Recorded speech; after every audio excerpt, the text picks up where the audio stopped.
Good morning and welcome to the NBA Daily. Coming up, the Cavs win streak is over. The West playoffs is just a mess right now. And we're going to make some March Madness picks. Good morning, everybody. Good morning, guys. Hope you had a good weekend. Morning. Yeah. It was great. Yeah. Lots of basketball. Did some skiing. Yeah. Selection Sunday kind of took over television for a few hours. Yes, it did. Look, I was out there trying to watch the Raptors and the Blazers, and I kept getting distracted. Clearly. Happy March Madness to everybody who celebrates. Kamara, no. Guys, let's talk about the weekend a little bit. We're going to use this as an opportunity to catch up ahead of the playoffs. We're actually a month out. We're 28 days away from the play-in on April 15th. So exciting. It's a good time to take a look at the playoff races.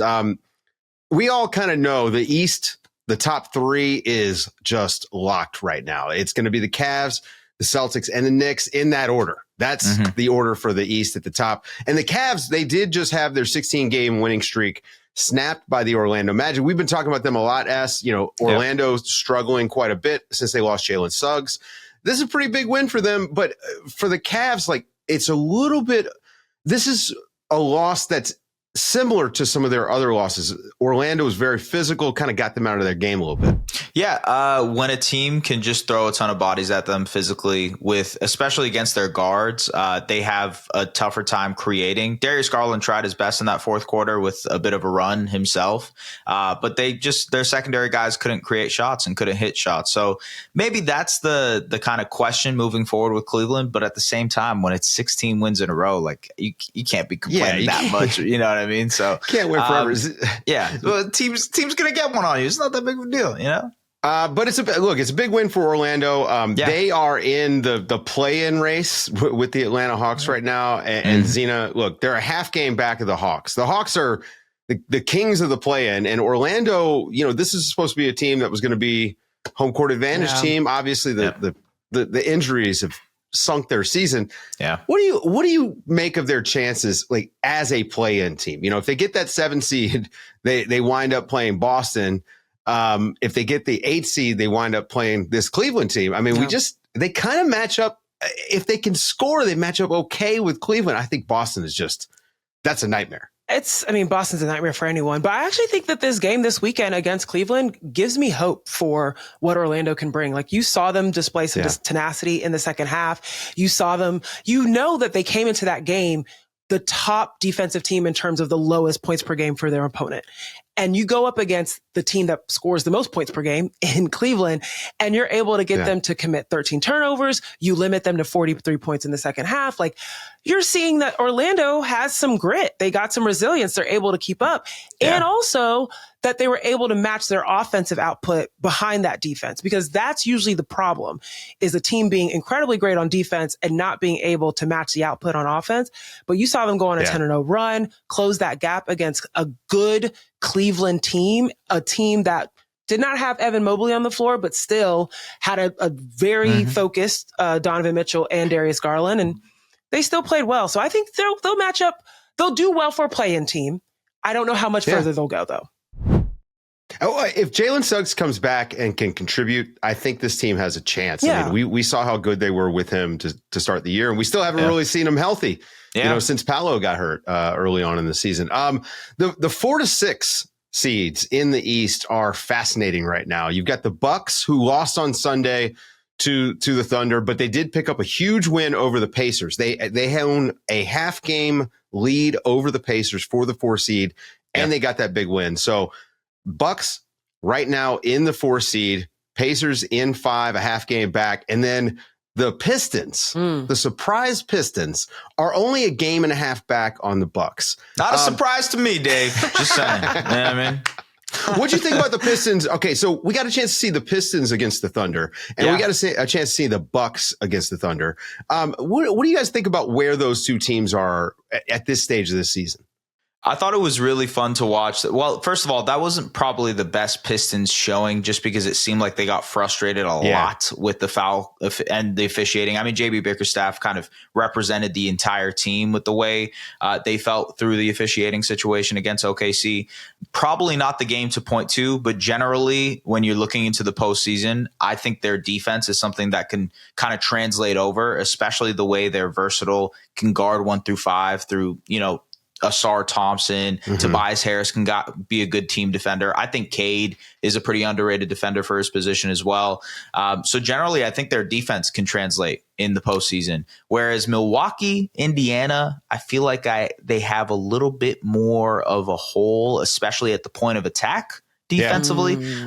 Indiana has you could throw Andrew Nembhard on anybody and he'll be able to guard up. But okay, teams are going to start to hunt Tyrese Halliburton. If there's a situation where TJ McConnell is really frisky, but there's still going to be a guy bigger than him, stronger than him that can attack him. So to me, Milwaukee and Indiana, there are some holes on the defensive end that I have questions about postseason wise. This sounds like Pistons propaganda here. I don't know. I'm just saying. I think there's something to be said about, I agree. Pistons right now, to me, the fact that you have defense that's huge and you have solid 3-point shooting in Malik Beasley and Tim Hardaway Jr., that's massive. Totally. I'm thinking, as was talking, I was just thinking about the Bucks. In the playoffs, benches matter. Your backups matter. And right now, the Bucks don't have quite the depth that Indiana is showing. You think about TJ McConnell, you think about some of these players coming off the bench for Indiana that not only bring more offense for Indiana, they also bring pace. They tire down opponents for the starters to come back in and beat up upon. And that's why Indiana doesn't have to have that great of a defense, because it's not necessarily platoon subbing, but it's just that every time that someone new comes into the mix, they don't let up. Their offense doesn't let up. And so for what it's worth, between these three teams, if there was one of them that I think could either beat Boston or Cleveland in a series, and I don't think any of them really can, but if there was one that could, it would be Indiana because of how they can raise themselves offensively. Yeah. Totally. Yeah. They've got a lot of factors. Here's my play. question. So Zena, I like that point about the bench. And you brought this up about Bobby Portis, them missing Bobby Portis. You talked about this last week when we talked to Eric Name, and, they have struggled offensively. A lot of people bring up, the transition defense is awful. The point of attack defense with Damian Lillard is bad. But the truth is, and Zena, this is what we talked about, that offense should be so high powered that the defense isn't even that big of a concern. What we saw particularly when we're talking about the game that Eric Name came and spoke with us, you're seeing this actually consistently. You saw this a little bit against the Thunder too. Their inside out game is not as efficient as you would think it should be. When you think about, of course I cover the Warriors, so I see that split action day in, day out, all the time. But the efficiency of getting the ball into Giannis Antetokounmpo should be a score, a foul, or a kick out. Easy. And yet you keep seeing these kickouts get turned over, picked off, and defenses are reading the Bucks so cleanly. And for the amount of veteranship on this team that should be able to adjust and adapt to, a team like the Pacers, like a TJ McConnell that goes and picks things off, or the Pistons. If we're going to keep this conversation going, of people that can end up in passing lanes, you would think that the fundamentals would show up at some point. Or Giannis and Dame kind of taking things into their own hands, but they just keep reading right into or feeding right into the defenses. Switch defenses, they haven't been able to take advantage of as much as they should with the likes of a Giannis and a Dame on, and a Brook Lopez, a pick and pop big, the pick and pop big. So it's surprising that they haven't been able to manipulate defenses more with the level and experience of offense that they have on their team.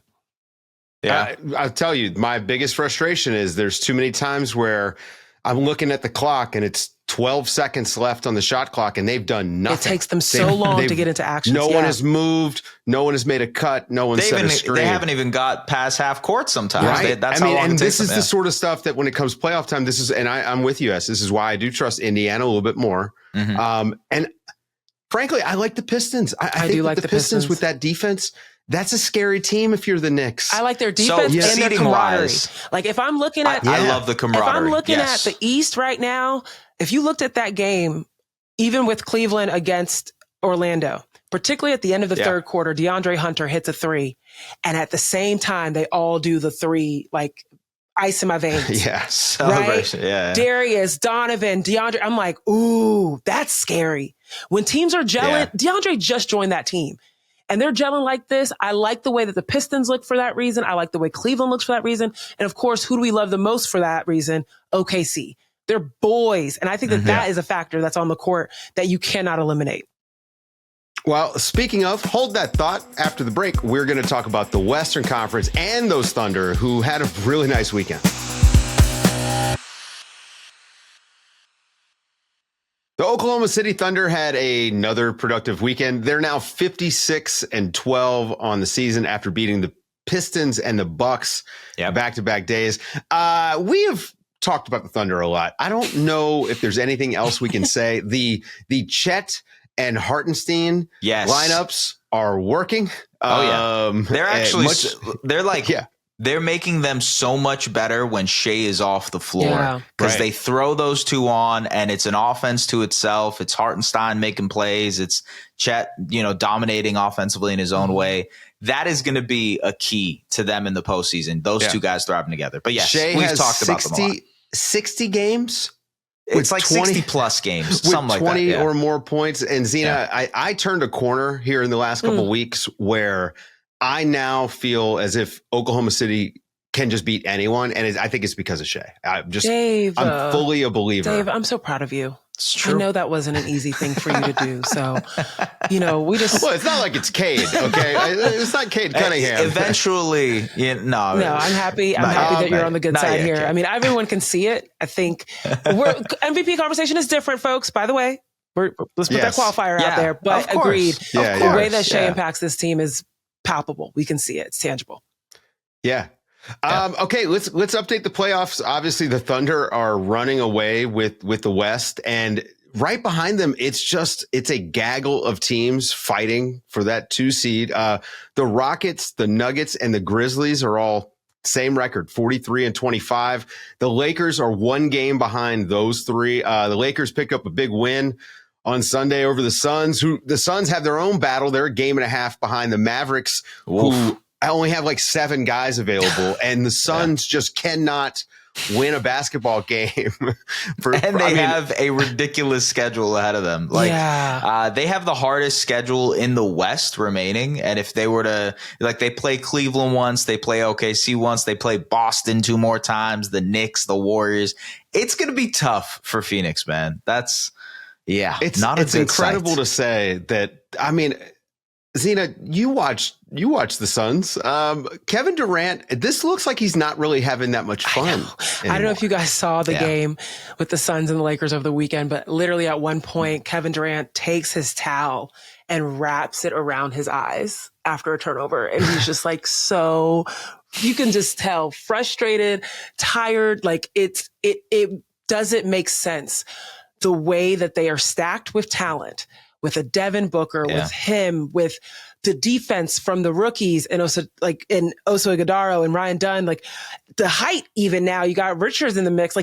There's so much talent on this team, and yet they can't figure it out. There's no organization. And I was just going to say, that's my next point. There, as much talent as there is, you're not seeing the level of need, desperation that you would imagine a team that's desperately trying to get to the play-in would have. There's times that shots went up. Austin Reeves puts a shot up. Luka puts a shot up.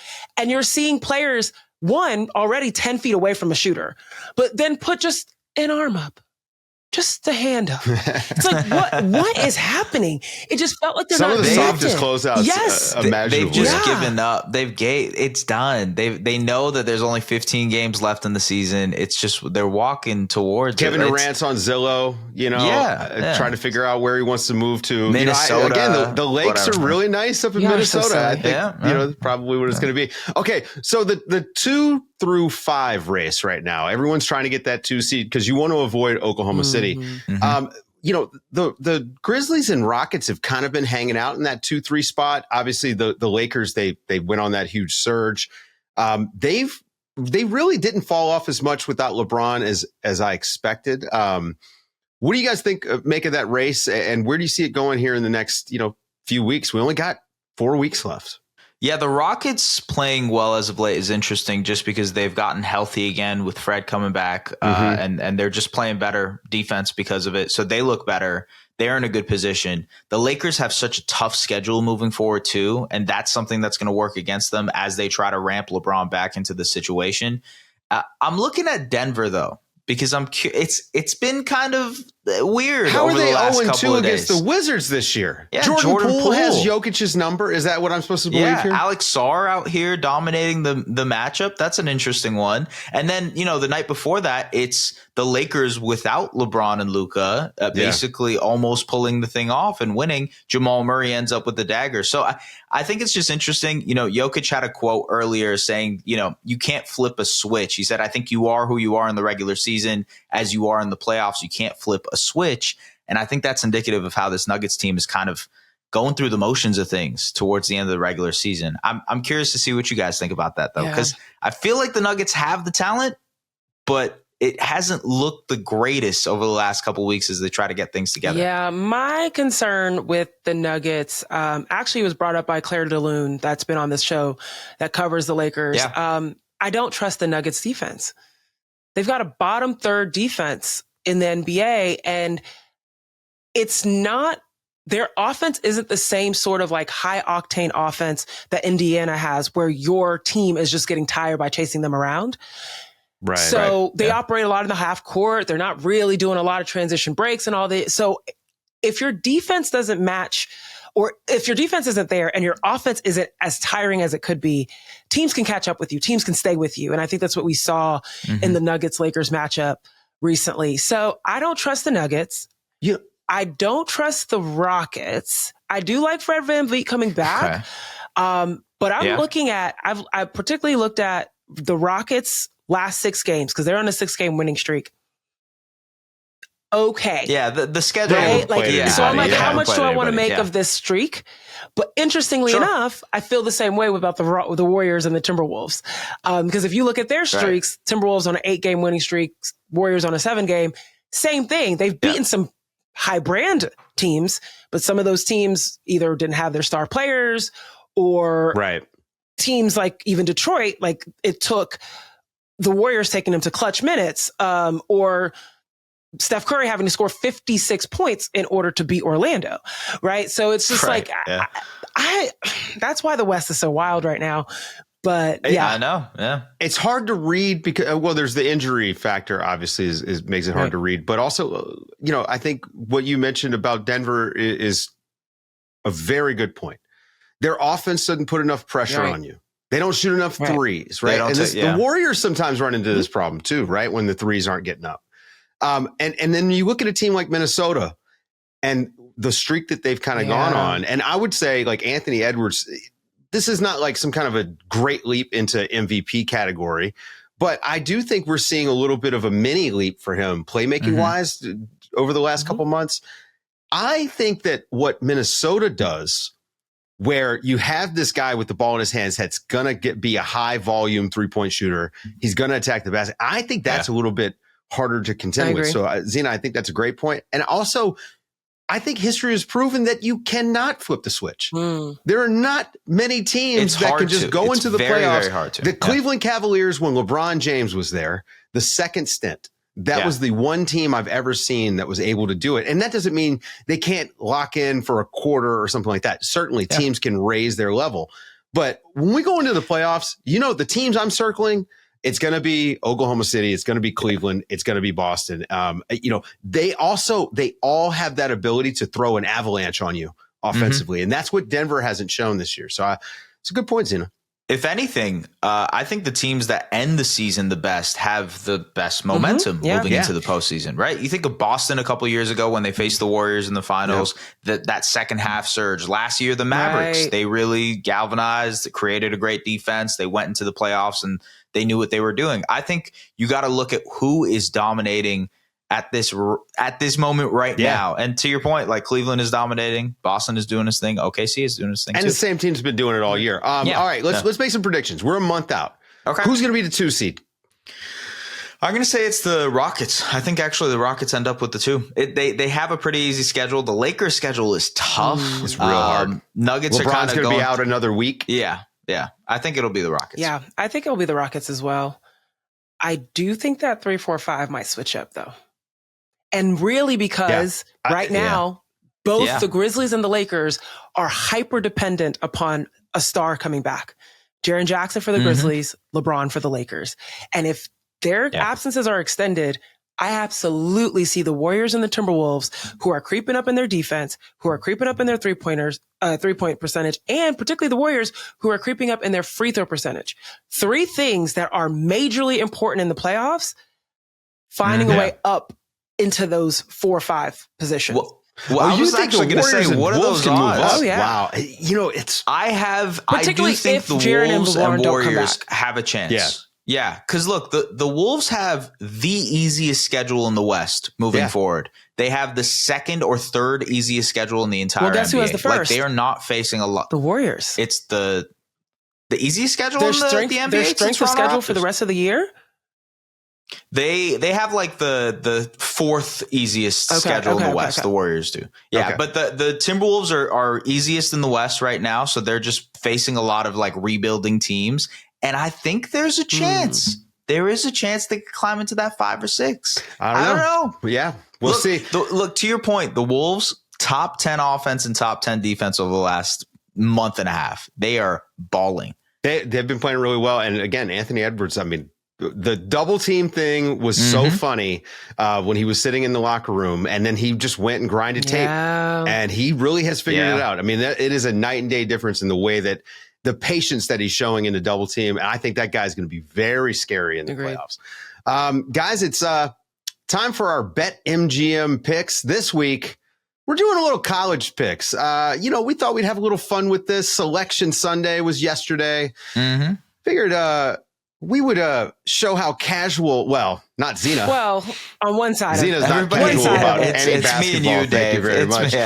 But how casual S and I are as college basketball fans. So the selection show was number one. Quite a bit of fun. I always love the reactions from the schools. Guys, I'll go first, and I'll just say this. I'll start with the men's side. I know less about the men's side than the women's side. So I'll just start there, and then you guys give me your picks. But I'm going to say this.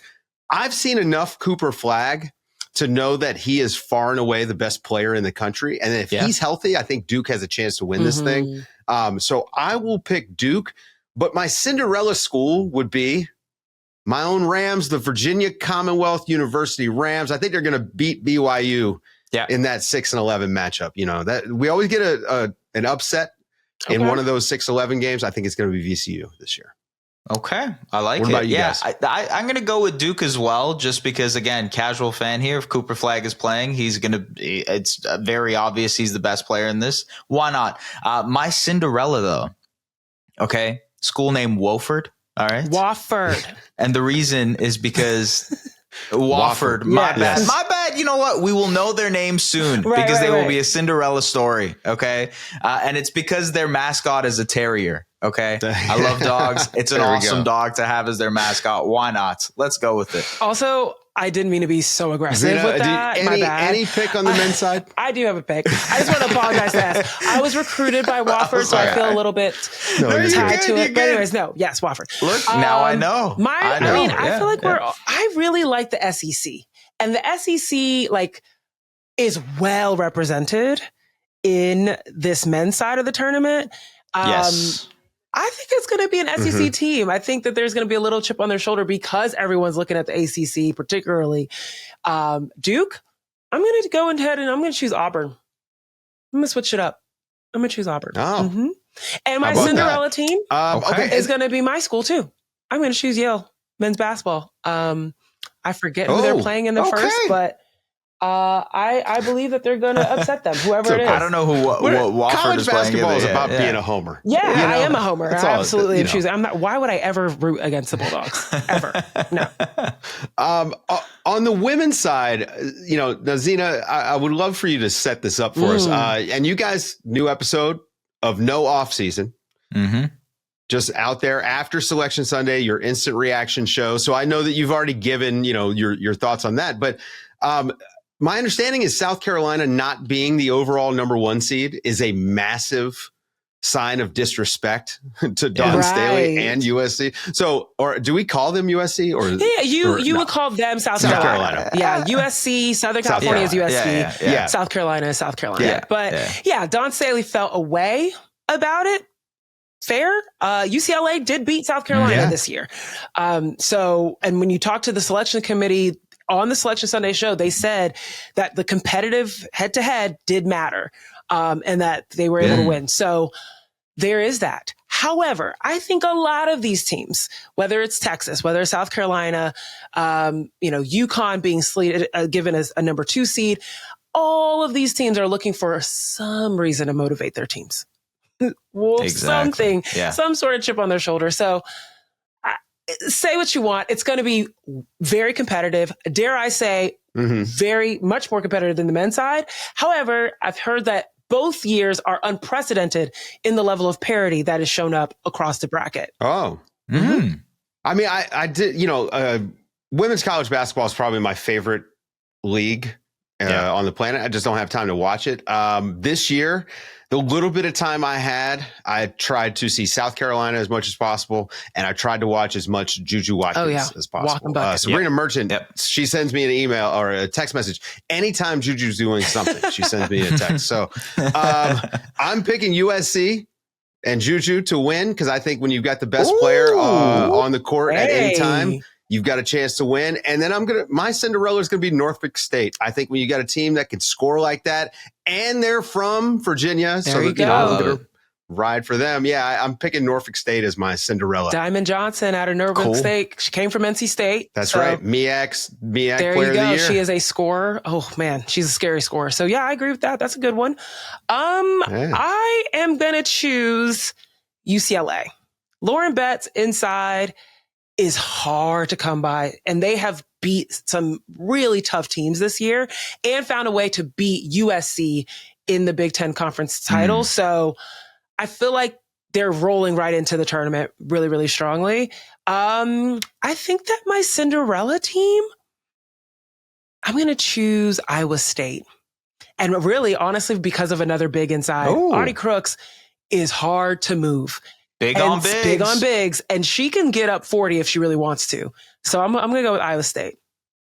Her post game is amazing. Footwork is impeccable. It's easy. Just footwork is amazing. Again, women's college basketball. I think if you were a fan of the NBA in the 80s and 90s, it is the style of basketball that I kind of grew up on. And I mean, the post play is crazy. I can't believe none of you guys picked South Carolina. This is crazy. Don't believe in them. Well, I'm not saying that. Just kidding. But I'll say that there will be a chance for Dawn Staley to get her lick back after that loss earlier this year. We'll see what the team does, though.